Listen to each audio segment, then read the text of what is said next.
आपके अपने YouTube channel स्टडी25 पर आप सभी का स्वागत है।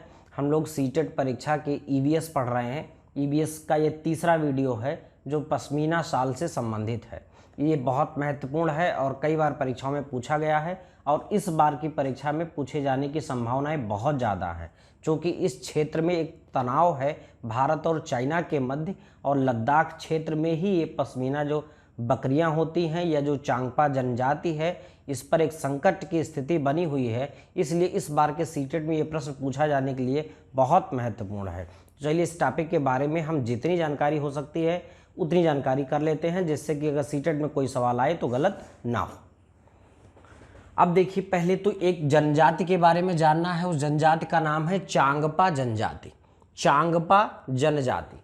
अब चांगपा जनजाति किस क्षेत्रों में रहती है, तो ये लेह और लद्दाख क्षेत्रों में रहती है।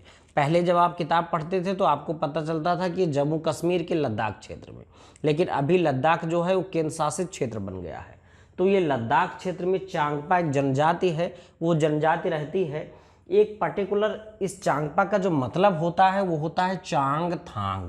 देखिए, चांगथांग एक प्लेस का नाम है, एक एरिया का नाम है, और इस एरिया में चूंकि ये जनजाति रहती है इसलिए जो है इसे हम क्या कह देते हैं, चांगपा जनजाति। तो चांगपा जनजाति जो है मोस्टली चांगथांग एरिया में रहती है।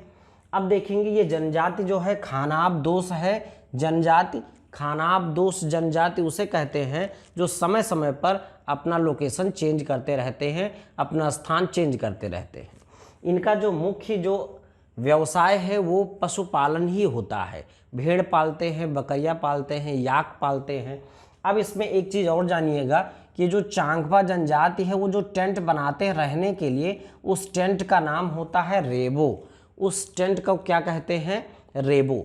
तो रेबो इनके टेंट का नाम है, और इसी टेंट के आसपास ये एक ऐसा क्षेत्र बनाते हैं जहां पर ये अपनी भेड़ और बकरियों को रखते हैं। उस क्षेत्र का नाम होता है लेखा। तो आप इसको नहीं भूलिएगा कि जो चांगपा जनजाति है वो रेबो टेंट के आसपास ही लेखा एक क्षेत्र बनाते हैं जिसमें अपनी भेड़ या बकरियों को वो पालते हैं, रखते हैं। अब देखिएगा, हमने यहाँ रेड से लिखा हुआ है चुशुल डेमचोक चुमुर बेल्ट।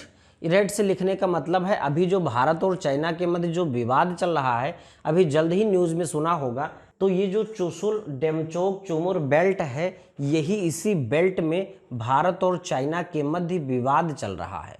इसमें जो ग्रीष्मकालीन एक क्षेत्र बनता है जहां पर घासें उगती हैं, जहां पर ये चांगपा जनजाति के लोग अपनी भेड़ और बकरियों को चराते हैं, उस क्षेत्र पर जो है चीन के अतिक्रमण के कारण इन बकरियों और इन जो भेड़ और बकरियां जो हैं, इनको जो है चराने के लिए चारागाह की कमी है, जिससे इनके लिए संकट उत्पन्न हो गया है। अब चलिए हम देखते हैं जो हमारा मेन बिंदु है कि ये लोग एक विशेष प्रकार की बकरियां पालते हैं, उनको हम कहते हैं पश्मीना बकरियां। पश्मीना बकरियां कहें या चूंकि चांगथांग एरिया में होती हैं इसलिए इनको चांगथांगी बकरियां भी कहते हैं। तो पश्मीना बकरियां कहा जाए या चांगथांगी बकरियां कहा जाए, दोनों बिल्कुल सही है। अब होता क्या है, इनमें जो विशेषता होती है इन बकरियों में वो ये होती है कि करीब जो है 5000 मीटर की ऊंचाई पर ये रह सकती हैं या लगभग रहती हैं, और वहाँ का टेम्परेचर जो तापमान है वो 0 डिग्री सेल्सियस से लेकर के -40 डिग्री सेल्सियस तक पहुँच जाता है। यानी तापमान बहुत नीचे गिर जाता है। अब इतना नीचे तापमान गिर जाता है कि यहाँ पर यही बकरियां जो हैं अभ्यस्त होती हैं। अब इस तापमान से जो घटा हुआ तापमान है उससे बचाने के लिए प्रकृति ने इन्हें एक अनोखा वरदान दिया है, या कहिए अनोखी वस्तु प्रदान की है कि इनके शरीर में बहुत ही नरम और बारीक बाल आ जाते हैं जो इनकी जो है रक्षा करते हैं। किससे? ठंड से रक्षा करते हैं। -40 डिग्री सेल्सियस टेम्परेचर पर भी इनकी ठंड से रक्षा करते हैं। तो ये जो नरम और बारीक बाल होता है, जब गर्मी आती है तो गर्मियों में क्या होता है कि ये नरम और बारीक बाल जो हैं वो गर्मियों में झड़ जाते हैं। अब यही बाल जो है बहुत पतले होते हैं, झड़ जाते हैं, इनको इकट्ठा कर लिया जाता है। अब यहाँ पर बताया गया है कि कितना बारीक बाल होता है, इसको ज़रा समझने की कोशिश करिए। हम लोगों के सिर में जितना एक बाल होता है, इनका बकरियों का अगर 6 बाल मिलाएंगे तो उतना मोटा एक बाल बनेगा। इसका तात्पर्य ये है कि बकरी का जो बाल होता है उससे 6 गुना मोटा हम लोगों के सिर का बाल होता है। तो आप इमेजिन कर लीजिए कि ये बाल कितने पतले होते हैं। तो ये बहुत पतले बाल होते हैं। इतने पतले होने के कारण इन्हें जो है बुना नहीं जा सकता मशीनों के द्वारा। तो इस प्रकार से इन्हें जो है मशीनों के द्वारा बुना नहीं जा सकता।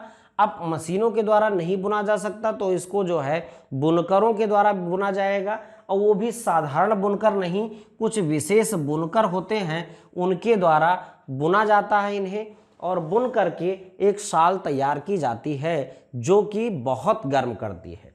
अब देखिएगा जरा कि एक बुनकर, यहाँ पर एक डाटा दिया गया है कि अगर 250 घंटे बुने, 250 घंटे इन बकरियों के बाल को बुने 250 घंटे, तो एक साधारण शाल तैयार कर पाता है। अब आप समझिए कि अगर डिजाइनर शाल तैयार करना हो तो कितना समय लगेगा, कितना श्रम लगेगा और कितनी महंगी ये होगी।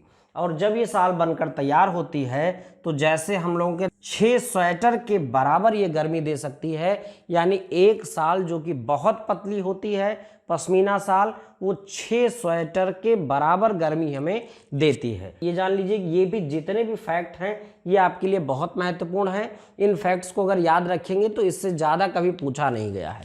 तो 2-3 बातों का ध्यान रखेंगे।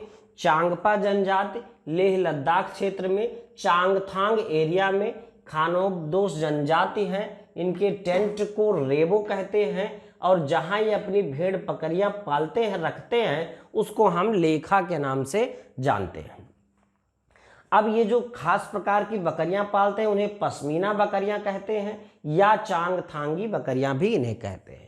ये बकरियां जो हैं अभ्यस्त होती हैं ऊंचाई पर रहने के लिए, ठंड प्रदेश में रहने के लिए। यहाँ जहाँ पर ये रहती हैं वहाँ का तापमान कभी कभी -40 डिग्री सेल्सियस तक भी पहुँच जाता है। तो इतनी ठंडी में इनको बचाने के लिए प्रकृति ने जो इनके शरीर के ऊपर नरम और बारीक बाल बना दिया है, इसी नरम और बारीक बाल यही जो होता है गर्मियों में झड़ जाता है, और ये इतना पतला होता है कि अगर इसके 6 बाल मिलाए जाएं तो हमारे सिर का 1 बाल बनता है। ये आप याद रखेंगे।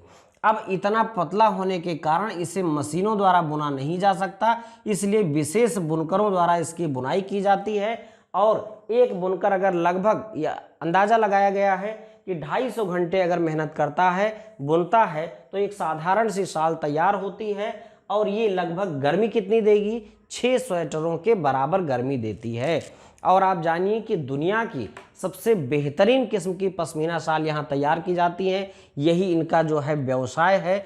और चाइना के जो, भारत और चाइना के मध्य जो विवाद की स्थिति बनी हुई है, इस वजह से एक अंदाज़ा लगाया गया है कि 2020 में लगभग 70 से 80% नवजात बकरियों पर संकट है कि उनको बचाया नहीं जा सकेगा, क्योंकि जो चरागाह वाला क्षेत्र है उसी चरागाह वाले क्षेत्र पर विवाद की स्थिति है, और वहां चाइना के सैनिकों का, हेलीकॉप्टरों का आना जाना है, तो जिससे इनके लिए चरागाह का क्षेत्र कम हो गया है। अब इनको चरने के लिए कोई घास नहीं मिलती, इस वजह से जो है एक समस्या, एक संकट है, इसलिए भी ये महत्वपूर्ण है। तो उम्मीद है कि आपको वीडियो पसंद आया होगा। आप इसको 2-3 बार देख लीजिए, समझ लीजिए, जिससे अगर सीटेट में प्रश्न आता है तो आपका प्रश्न गलत ना हो। Thank you so much.